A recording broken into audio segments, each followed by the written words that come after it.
नमस्कार दोस्तों, स्वागत है आपका आपके चैनल पर। मैं हूं डॉक्टर अनमोल कुमार। दोस्तों, आज हम बात करने वाले हैं ड्रोसेरा रोटेंडिफोलिया के बारे में, जो कि कॉमनली हम उसे सनड्यू कहते हैं।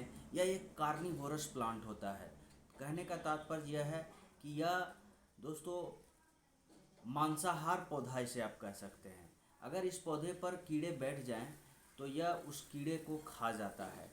दोस्तों, उसी से सनड्यू नामक पौधे से ड्रोसेरा दवाई तैयार होती है और यह हमारे रेस्पिरेटरी सिस्टम के लिए एक बेहतरीन दवा है। डॉक्टर हेनीमैन साहब कहते हैं कि यह हमारे रेस्पिरेटरी ऑर्गन्स को बहुत ज़्यादा प्रभावित करता है। यह लंग इन्फेक्शन के लिए एक बेहतरीन दवा है और यह खास करके हुपिंग कफ, जिसे हम लोग कुकुर खांसी कहते हैं, उसमें एक बेहद ही प्रभावी दवा है ड्रोसेरा।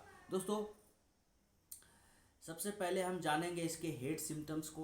आप देखेंगे क्या कि रोगी जो है जब चलता है तो उसे चक्कर आ जाया करता है, या दोस्तों उनको जो है उनके कमजोरी को दर्शाता है। और जब वो चलते हैं तो उनको आप देखेंगे कि लेफ्ट साइड जो है उसी साइड वो गिरते हैं। इस तरह का जो चक्कर आएगा वो ड्रोसेरा को दर्शाता है। और इससे यह साबित होता है कि हो सकता है कि पेशेंट को लंग इन्फेक्शन हो, या फिर वो टीबी के फर्स्ट स्टेज में हो, जिसे हम लोग ट्यूबरक्लोसिस कहते हैं, उससे वो प्रभावित हों। या और रोगी में आप देखेंगे क्या कि उनका जो चेहरा है वो एक साइड आपको कोल्ड लगेगा और दूसरा साइड इस तरह से फील होता है रोगी को कि उस पर कोई काट रहा हो। इस तरह का लक्षण आपको रोगी में, ड्रोसेरा के रोगी में देखने को मिलेगा। और ख़ास करके ड्रोसेरा के पेशेंट में आपको रिस्पिरेटरी सिम्टम्स ही देखने को मिलेंगे, तभी आप इस दवा को देना है। दोस्तों, स्टोमक के केसेस में उनको वोमिटिंग टेंडेंसी होती है, और अगर वो पिकल्स, अचार या इस तरह के कुछ खट्टी चीज़ें खा लेते हैं तो दोस्तों उनको उल्टी हो जाया करता है, या फिर उनको किसी तरह का स्किन रिएक्शन या फिर कोई सिम्टम्स आपको ज़रूर दिखेगा उनमें। और ऐसे रोगी जो होते हैं पिकल्स, अचार से दोस्तों घृणा भी करते हैं। अगला जो इसका सबसे इम्पोर्टेंट लक्षण है वो है इसके रिस्पिरेटरी सिम्टम्स। दोस्तों, रिस्पिरेटरी सिस्टम पर इसका बहुत ज़्यादा प्रभाव है, और डॉक्टर हेनीमैन साहब इस दवा को हुपिंग कफ के लिए एक बेहतरीन दवा मानते हैं। और उनका कथन है कि हुपिंग कफ में, कुकुर खांसी में इस दवा का एक खुराक ही काफ़ी है। अगर आप पेशेंट को ड्रोसेरा 30 दे दिए हैं एक खुराक, तो आपको कुछ दिनों तक देखना चाहिए। हुपिंग कफ के केसेस में एक ही खुराक काफ़ी है। उनका यह कहना था कि एक खुराक देने के बाद दूसरी खुराक देने की कोई आवश्यकता नहीं है, क्योंकि दूसरी खुराक का कोई ज़रूरत नहीं होता है।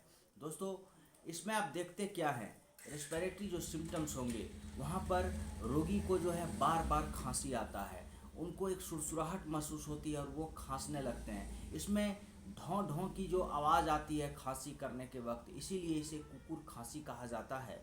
और इसमें ड्राई इरिटेटिंग कफ होते हैं, जो कि पेशेंट को बहुत ज़्यादा दोस्तों तकलीफ़ होती है खांसने में। यह खांसी बार बार होने के कारण उनमें कमजोरी भी आ जाता है, और यह एक थीसिस का लक्षण है।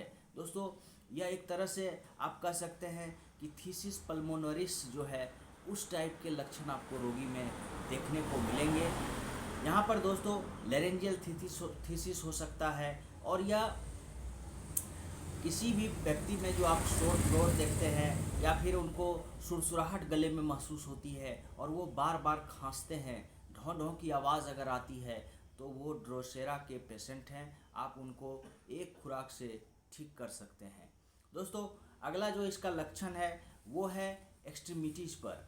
आप देखेंगे कि आपके लोअर एक्सट्रीमिटीज़ में मुख्य रूप से जो आपका बुटक एरिया है वहाँ पर दोस्तों जो कोकी फीमोरल जॉइंट होते हैं, वहाँ पर रोगी को नम्बनेस फील होता है, सुन्नपन महसूस होता है, एक तरह का पक्षाघात जैसा लगता है।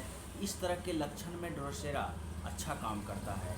दोस्तों, इसका एक रेस्पिरेटरी सिम्टम्स में जो एक बेहतरीन सिम्टम्स है, डॉक्टर टेलर साहब का कहना है कि यह दवा जो है थीसिस की, ट्यूबरक्लोसिस की, जिसे हम लोग टीबी कहते हैं, उसमें एक बेहतरीन दवा है ड्रोसेरा।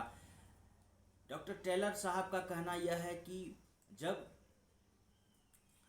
उन्होंने हेनीमैन साहब की मैट्रिया मेडिका पूरा को पढ़ा तो उसमें जब उन्होंने देखा कि यह ट्यूबरक्लोसिस ऑफ बोन्स, दोस्तों ट्यूबरक्लोसिस लंग्स के जो होते हैं उसमें ये बहुत अच्छा काम करता है ड्रोसेरा, और इस तरह से यह हमारे लंग इन्फेक्शन को या फिर कहें कि जो लंग्स से पीड़ित टीबी रोग जो हो जाता है उसमें ड्रोसेरा बहुत अच्छा काम करता है। दोस्तों आइए जानते हैं इसके डोज के बारे में। आपको ड्रोसेरा का जो डोज लेना है दोस्तों, आप ड्रोसेरा का 30 पोटेंसी 5-5 बूंद 3 बार ले सकते हैं, और whooping कफ के केसेस में ड्रोसेरा 30 का आप 5 बूंद 1 बार लें, काफ़ी है। दोस्तों इसका जो एंटीडोट है वो है कैम्फर। तो दोस्तों आज के लिए इतना ही। Please like and share my video and subscribe my channel. Thank you.